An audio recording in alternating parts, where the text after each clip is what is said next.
Hello friend, स्वागत है आपका अपने चैनल आज क्लास में। आज की इस वीडियो में मैट्रिक बोर्ड परीक्षा 2021 के लिए जीव विज्ञान यानी बायोलॉजी के 30 महत्वपूर्ण ऑब्जेक्टिव प्रश्न हम आपको बताएंगे जो 2021 बोर्ड एग्जाम के लिए काफी महत्वपूर्ण है। अगर ये 30 प्रश्न आप शुरू से अंत तक देख लेते हैं, याद कर लेते हैं, तो 2021 बोर्ड एग्जाम में 10 प्रश्न इसी वीडियो से आएंगे। तो एक भी प्रश्न आप स्किप मत कीजिए, शुरू से अंत तक देखिए, काफी महत्वपूर्ण प्रश्न लिया गया है।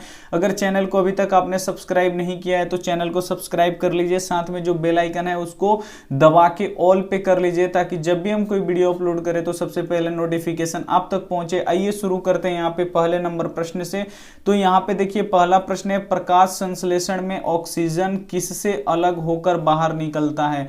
जब पेड़ पौधे प्रकाश संश्लेषण की क्रिया करते हैं तो ऑक्सीजन विपुल मात्रा में यानी बहुत मात्रा में निकलता है। तो वो ऑक्सीजन किससे अलग होकर निकलता है? ए ऑप्शन है हरित लवक से, बी ऑप्शन है यहाँ पे जल से, सी ऑप्शन है तना से, डी ऑप्शन है खनिज से। तो प्रकाश संश्लेषण में ऑक्सीजन किससे अलग होकर निकलता है? तो ये जल से निकलता है। जल का फॉर्मूला क्या होता है? H2O। जो जल होता है, जल में से ही क्या होता है? ऑक्सीजन अलग होकर क्या होता है? बाहर निकलता है। यानी यहाँ पे जल से ऑक्सीजन क्या होता है? बाहर निकलता है। तो यहाँ पे बी ऑप्शन क्या हो जाएगा? यहाँ पे बिल्कुल सही हो जाएगा। ये देखते हैं अगला प्रश्न है यहाँ पे दो नंबर प्रश्न देखिए काफी महत्वपूर्ण है। किस क्रिया के फलस्वरूप हानिकारक पदार्थों को शरीर से बाहर निकाला जाता है? जो हमारा शरीर है उसमें किस क्रिया के फलस्वरूप जो शरीर में जो हानिकारक पदार्थ बनते हैं वो बाहर निकलते हैं, किस क्रिया से? ए ऑप्शन है उत्सर्जन, बी ऑप्शन है श्वसन, सी ऑप्शन है किण्वन, डी ऑप्शन है परिवहन। तो ध्यान से देखिए, जो शरीर में हानिकारक पदार्थ बनता है वो उत्सर्जन की क्रिया के द्वारा बाहर निकलता है। उत्सर्जन कौन करता है? तो वृक्क करता है। यानी यहाँ पे ए ऑप्शन क्या हो जाएगा? यहाँ पे बिल्कुल सही हो जाएगा। आप लोग शुरू से अंत तक देखिए। अगर वीडियो को लाइक नहीं किए तो प्लीज वीडियो को लाइक भी कर दीजिए। यहाँ पे देखिए 3 नंबर प्रश्न, मस्तिष्क में विभिन्न सूचनाएं किस रूप में संचित होती है? ए ऑप्शन है चेतना, बी ऑप्शन है आवेग, सी ऑप्शन है उद्दीपन, डी ऑप्शन है संवेदना। तो यहाँ पे बताना है कि जो मस्तिष्क है वो में विभिन्न सूचनाएं किस रूप में संचित होती हैं? तो ये उद्दीपन के रूप में संचित होती है। यानी यहाँ पे क्या हो जाएगा? सी ऑप्शन क्या हो जाएगा? यहाँ पे बिल्कुल सही हो जाएगा। ये देखते हैं अगला प्रश्न है यहाँ पे। अगला प्रश्न है यहाँ पे 4 नंबर देखिए, कौन सी क्रिया सभी जीवों के लिए अनिवार्य है? यहाँ पे बताना है कि वो कौन सी क्रिया है जो सभी जीवों के लिए जरूरी है।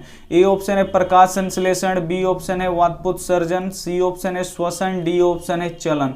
तो यहाँ पे बताना है कि कौन सी क्रिया सभी जीवों के लिए अनिवार्य है। तो जो श्वसन की क्रिया है, तो जितने भी जीव हैं वो श्वसन करते हैं और ये जरूरी है, अनिवार्य है जो सजीव हैं। तो यहाँ पे जो सजीव होते हैं वो सभी सजीव क्या करते हैं? श्वसन करते हैं। यानी यहाँ पे सी ऑप्शन क्या हो जाएगा? यहाँ पे बिल्कुल सही हो जाएगा। जो श्वसन है वो सभी जीवों के लिए क्या है? अनिवार्य है। यानी यहाँ पे सी ऑप्शन क्या हो जाएगा? बिल्कुल सही हो जाएगा। ये देखते हैं अगला प्रश्न है यहाँ पे 5 नंबर प्रश्न देखिए, रक्षी कोशिकाएं कहाँ पाई जाती हैं? जो रक्षी कोशिकाएं होती हैं वो कहाँ पाई जाती हैं?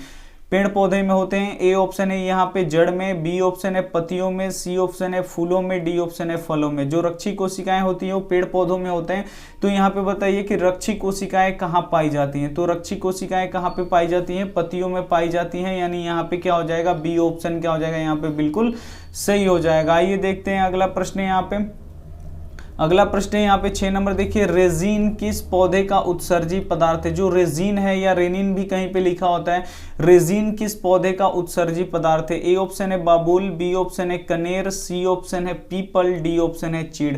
तो यहाँ पे बताना है कि रेजिन किस पौधे का उत्सर्जी पदार्थ है। तो ये किसका है? तो चीड़ पौधे का उत्सर्जी पदार्थ है। यानी यहाँ पे डी ऑप्शन क्या हो जाएगा? यहाँ पे बिल्कुल सही हो जाएगा। ये देखते हैं अगला प्रश्न है यहाँ पे 7 नंबर प्रश्न देखिए काफी महत्वपूर्ण है। पीत रस कहाँ से स्रावित होता है? जो पीत होता है वो कहाँ से स्रावित होता है? यानी कहाँ से निकलता है? ए ऑप्शन है अग्नाशय, बी ऑप्शन है यकृत, सी ऑप्शन है यहाँ पे देखिए छोटी आंत से, डी ऑप्शन है इनमें से कोई नहीं।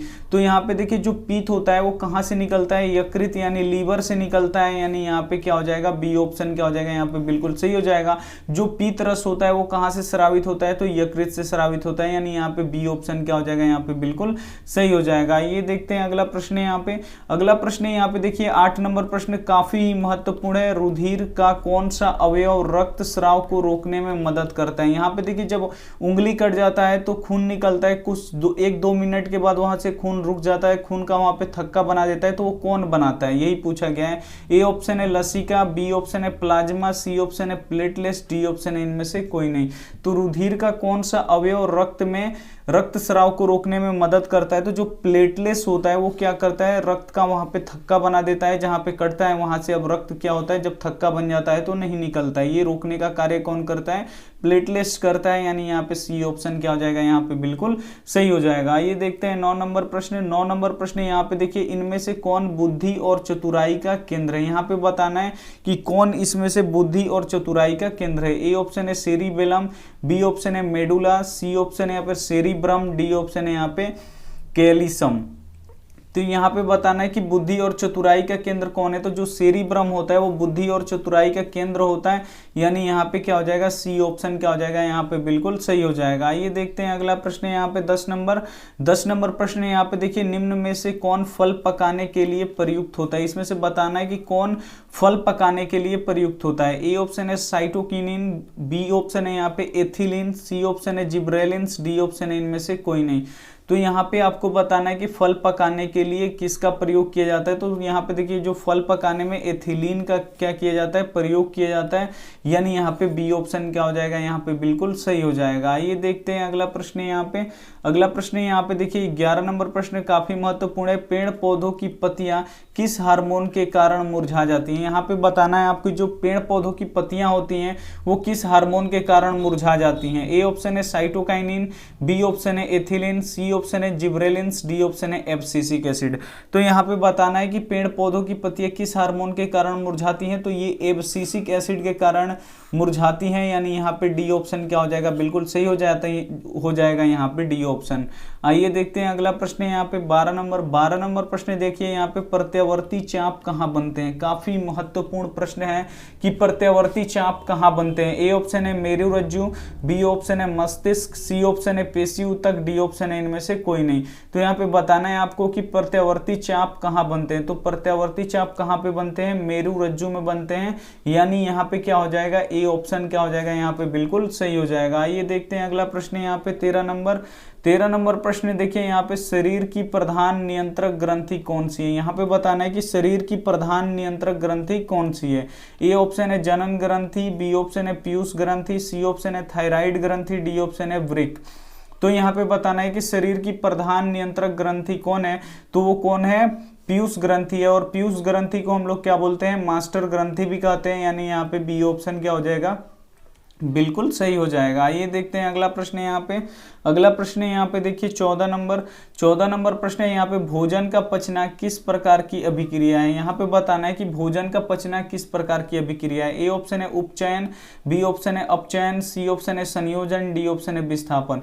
तो भोजन का पचना किस प्रकार की अभिक्रिया है, तो भोजन का पचना उपचयन अभिक्रिया है, यानी यहाँ पे क्या हो जाएगा, ए ऑप्शन क्या हो जाएगा, यहाँ पे बिल्कुल सही हो जाएगा। अगर अभी तक अपने चैनल को सब्सक्राइब नहीं किया है तो चैनल को सब्सक्राइब कर दीजिए, वीडियो को तो जरूर आप लोग लाइक भी कर दीजिए। आइए देखते हैं अगला प्रश्न यहाँ पे। अगला प्रश्न यहाँ पे देखिए 15 नंबर प्रश्न है वातपोत्सर्जन पौधे के किस भाग में होता है। जो वातपोत्सर्जन की क्रिया होती है वो पौधे के किस भाग में होती है। ए ऑप्शन है जड़, बी ऑप्शन है पत्ती, सी ऑप्शन है फूल, डी ऑप्शन है तना। तो यहाँ पे आपको बताना है कि वातपोत्सर्जन पौधे के किस भाग में होता है। तो ये पत्तियों में वातपोत्सर्जन की क्रिया होती है, यानी यहाँ पे क्या हो जाएगा, बी ऑप्शन क्या हो जाएगा, यहाँ पे बिल्कुल सही हो जाएगा। ये देखते हैं अगला प्रश्न यहाँ पे 16 नंबर प्रश्न यहाँ पे देखिए रक्त में आयरन की कमी से कौन सा रोग होता है। जब रक्त में आयरन यानी लोहे की जब कमी हो जाती है रक्त में तो कौन सा रोग होता है। ए ऑप्शन है टीबी, बी ऑप्शन है मधुमेह, सी ऑप्शन है एनीमिया, डी ऑप्शन है उच्च रक्तचाप। तो यहाँ पे देखिए रक्त में जब आयरन की कमी हो जाता है तो कौन सा रोग होता है, यहाँ पे एनीमिया नामक रोग होता है, यानी यहाँ पे क्या हो जाएगा, सी ऑप्शन क्या हो जाएगा, यहाँ पे बिल्कुल सही हो जाएगा। ये देखते हैं 17 नंबर प्रश्न यहाँ पे देखिए स्वपोषी के लिए आवश्यक है। यहाँ पे आपको बताना है कि स्वपोषी जो अपने भोजन स्वयं बनाते हैं उनके लिए क्या क्या आवश्यक है। ए ऑप्शन है यहाँ पे कार्बन डाइऑक्साइड, बी ऑप्शन है यहाँ पे क्लोरोफिल, सी ऑप्शन है सौर प्रकाश, डी ऑप्शन है इनमें से सभी। तो यहाँ पे देखिए स्वपोषी के लिए क्या आवश्यक है, तो यहाँ पे CO2 यानी कार्बन डाइऑक्साइड की भी जरूरत है, हरित लवक जिसे हम क्लोरोफिल भी कहते हैं इसका भी जरूरत है, और सूर्य का प्रकाश का भी जरूरत है, यानी ये तीनों का जरूरत पड़ेगा स्वपोषी के लिए यहाँ पे, यानी यहाँ पे डी ऑप्शन क्या हो जाएगा, बिल्कुल सही हो जाएगा, इनमें से सभी क्या हो जाएगा, बिल्कुल सही हो जाएगा। ये देखते हैं अगला प्रश्न यहाँ पे 18 नंबर प्रश्न देखिए, भ्रूण का विकास होता है, यहाँ पे बताना है कि भ्रूण का विकास कहाँ पे होता है। ए ऑप्शन है गर्भाशय में, बी ऑप्शन है फेलोपियन नलिका में, सी ऑप्शन है नारी के योनि में, डी ऑप्शन है ग्रीवा में। तो जो भ्रूण होता है जिसमें बच्चे पलते हैं उसका विकास कहाँ पे होता है, तो ये गर्भाशय में होता है, यानी यहाँ पे ए ऑप्शन क्या हो जाएगा, यहाँ पे बिल्कुल सही हो जाएगा। आप लोग एकदम शुरू से अंत तक देखिए, एक भी प्रश्न स्किप मत कीजिए, और जो प्रश्न आपको याद नहीं है उसे नोटबुक पे लिख के जरूर याद कीजिए। यहाँ पे देखिए 19 नंबर प्रश्न है, नर युग्मक एवं मादा युग्मक के संलग्न को क्या कहते हैं। ए ऑप्शन है जाइगोट, बी ऑप्शन है अंकुरण, सी ऑप्शन है परागकण, डी ऑप्शन है किण्वन। तो यहाँ पे बताना है कि नर युग्मक एवं मादा युग्मक के संलग्न को क्या कहा जाता है, तो जाइगोट कहा जाता है। काफी ही महत्वपूर्ण प्रश्न है, यानी यहाँ पे ए ऑप्शन क्या हो जाएगा, बिल्कुल सही हो जाएगा। ये देखते हैं अगला प्रश्न है यहाँ पे 20 नंबर प्रश्न देखिए, यहाँ पे मनुष्यों में गुणसूत्रों की संख्या, यहाँ पे देखिए मनुष्यों में गुणसूत्र कितनी जोड़ी पाई जाती है। यहाँ पे पूछा गया है कि मनुष्यों में गुणसूत्र कितनी जोड़ी पाई जाती है, जोड़ी में पूछा गया है। ए ऑप्शन है 23, बी ऑप्शन है 25, सी ऑप्शन है 10, डी ऑप्शन है 20। तो यहाँ पे देखिए जोड़ी में पूछा गया है, तो यहाँ पे गुणसूत्रों की संख्या 46 होती है, लेकिन जब जोड़ी में कन्वर्ट किया जाता है तो ये 23 जोड़ी हो जाती है, यानी यहाँ पे ए ऑप्शन क्या हो जाएगा, यहाँ पे बिल्कुल सही हो जाएगा। अगर अभी तक आपने चैनल को सब्सक्राइब नहीं किया है तो ऐसे रेड कलर का सब्सक्राइब बटन है उसको दबा दीजिए, साथ में ऐसे एक बेल आइकन आएगा उसको ऑल पे दबाइएगा, ताकि जब भी हम कोई वीडियो अपलोड करें तो सबसे पहले नोटिफिकेशन आप तक पहुंचे।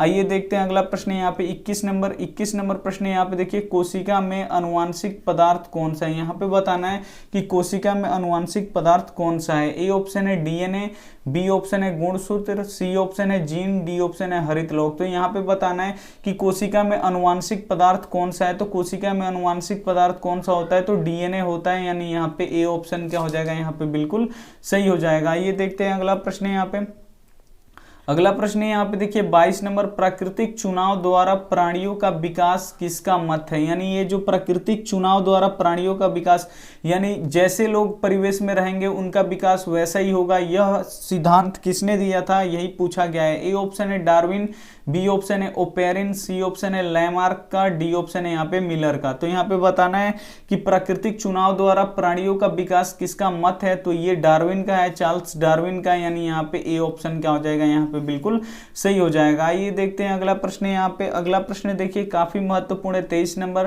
तिलचट्टे का श्वसन अंग है। यहाँ पे बताना है कि तिलचट्टे कहाँ से श्वसन करते हैं। ए ऑप्शन है गिल्स, बी ऑप्शन है फेफड़ा, सी ऑप्शन है ट्रैकिया, डी ऑप्शन है यहाँ पे त्वचा। तो यहाँ पे बताना है कि जो तिलचट्टे होते हैं वो श्वसन किससे करते हैं, तो वो ट्रैकिया से करते हैं। तो यहाँ पे आपको ये प्रश्न याद रखना है, काफी महत्वपूर्ण है आपके बोर्ड एग्जाम के लिए। और मनुष्य किससे करता है, फेफड़े से श्वसन करता है, और मछली किससे करती है, तो गिल्स यानी गलफड़े से करती हैं।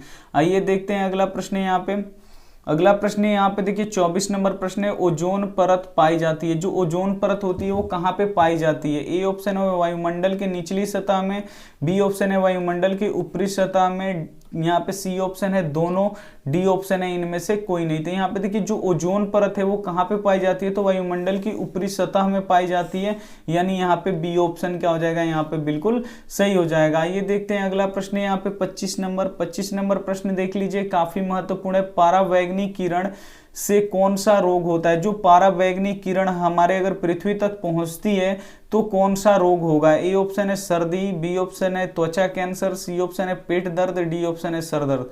तो यहाँ पे देखिए जो परावैंगनी किरण है वो अगर पृथ्वी तक डायरेक्ट पड़ती है तो कौन सा रोग होगा, यहाँ पे त्वचा का कैंसर होगा, यानी यहाँ पे बी ऑप्शन क्या हो जाएगा, यहाँ पे बिल्कुल सही हो जाएगा। इसीलिए परावैंगनी किरण को कौन छानता है, तो वो यहाँ पे परावैंगनी किरण को ओजोन परत क्या करता है, छानता है, पृथ्वी तक आने नहीं देता है। लेकिन ओजोन परत का भी क्षय हो रहा है, यानी वहां से वो हट रहा है। किसके कारण से हट रहा है, तो वो CFC गैस का प्रयोग हम लोग बहुत ज्यादा कर रहे हैं, तो ओजोन परत खत्म होते जा रहा है और परावैंगनी किरण पृथ्वी तक आ रही है, जिससे क्या होगा, कौन सा बीमारी होगा यहाँ पे, त्वचा का कैंसर होगा। ये देखते हैं अगला प्रश्न है यहाँ पे। अगला प्रश्न है यहाँ पे देखिए 26 नंबर प्रश्न है, वायुमंडल को कितने भागों में बांटा गया है। यहाँ पे बताना है कि जो वायुमंडल है उसे कितने भागों में बांटा गया है। ए ऑप्शन है यहाँ पे 4, बी ऑप्शन है यहाँ पे 3, सी ऑप्शन है 5, डी ऑप्शन है यहाँ पे 6।